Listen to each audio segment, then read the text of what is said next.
We're here at the Hilton Hotel in London, and we're joined by Millwall captain Jake Cooper. How you doing, mate? Really good, thank you. Good to see you guys here, and yeah, I'm looking forward to what you've got to ask. Obviously, it's a big game tomorrow against Southampton, but you've made the Den sort of a fortress in recent times. I think it's in the last 5 you're unbeaten. How much confidence does that give you going into the game tomorrow?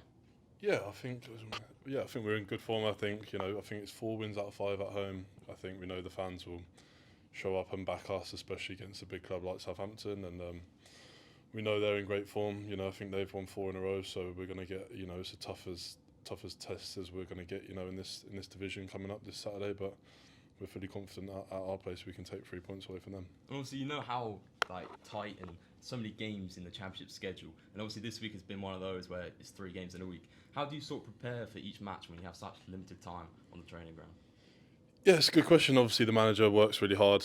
He probably has sleepless nights thinking about how we're going to prepare for the next kind of opposition. And he kind of set us up again today. We're in on the training pitch today on a Friday, working on Southampton tomorrow, and it's kind of a day-by-day basis. And you recover the day after the game and get ready for the next one the next day. So it's kind of, you just roll into it, and you kind of don't think about training too much. It's all focuses on getting 3 points on match day.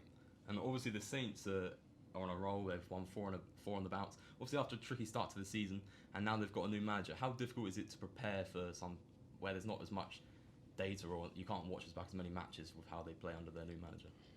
Yeah, it's really difficult. I think we've compared their stats from the previous manager to the one they've been having for the last few games, and you know that Southampton have got quality players. In the Premier League last season they've got really top players, and you know that you're going to have to be on our best game, especially a side like us. And we're lucky that we got the home tie first, and we can hopefully take advantage of that, and our fans will be backing us, and we'll be there trying to take the 3 points. And they've scored 13 goals in their last 4, but 9 of these have been in the first half. How much are you sort of focused on keeping it solid, keeping it quiet in that first half tomorrow? I didn't know that, to be honest, so maybe we'll have to take accountants of that, but I think we can't focus on when they score. If they score, we know that they've got quality players, and it would be trying to stop them for the full 90 minutes, not just in one half or the other. And I think we've been good at home, like you say. We've had quite a few clean sheets, so that's something we'll look to repeat. And do you think tomorrow presents the perfect opportunity to sort of make a statement win? Obviously you're sat 4th in the table at the moment, off the back of another win in the week. Do you think tomorrow against a team that before the season were probably favourites for promotion, tomorrow could be a big opportunity for you guys? Yeah, sure. I think midweek was massive for us. We were on the back of not picking up 3 points for the last few games, and we really needed that win to give the confidence back. And now I think you see the boost when you go into training today. The lads, they're really confident and feel happy to go. And you only got to look at the table and look where we are, and it should give us that boost to go and take on anyone in this league. And we welcome the challenge of Southampton this weekend. We let you go. I wanted to sort of look back a bit, and you obviously were at your boyhood club in Reading. Yep. You played 50 games for them. But how difficult was it to sort of make the decision to move away for a bit more game time? Really easy, actually. They didn't really want me, so it was easy to. I knew I had to go away. It was clear. Kind of my bridges were tied there, and it was about where I was going to go. And luckily Millwall came in for me, and I think it's been a blessing. I chose to go there out of a couple of other options, and it's been, obviously I've had a great time. Well, obviously you first arrived on loan. Did you sort of know instantly that this was the club for you? No, not instantly. I think I was growing into the club.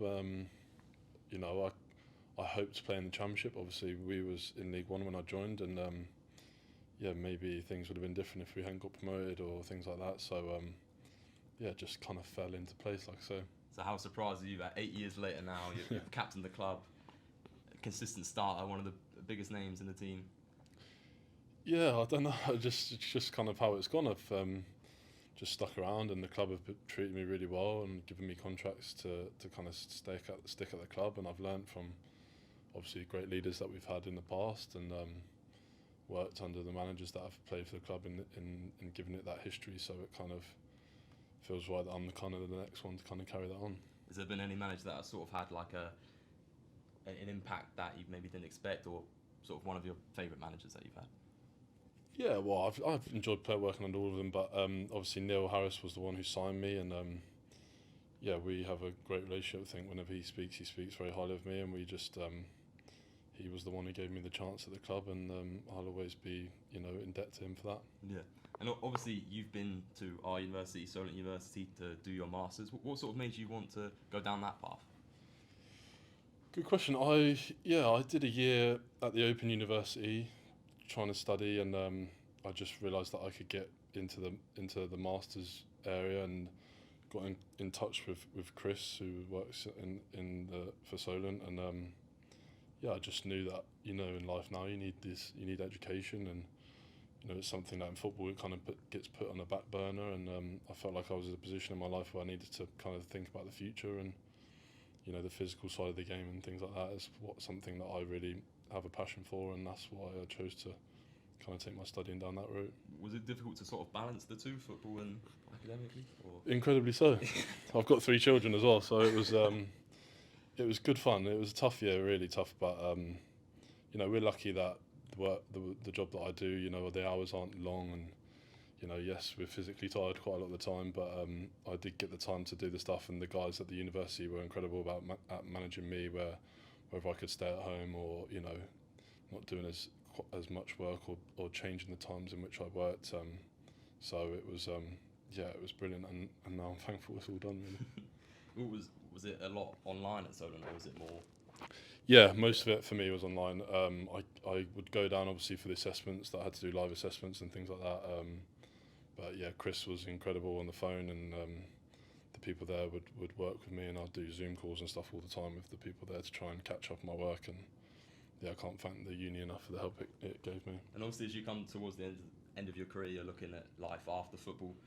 Yeah. Obviously, your degree will probably help with that. But is there anything else you're sort of looking to do after football, or anything? No, not at the minute. Obviously, I've got my masters now, so I'll be looking to add my coaching badges to that. And the aim for me is to stay in football. I love being part of the game, and in whatever way that comes, come to my retirement, that'll be the aim for me, I'm sure.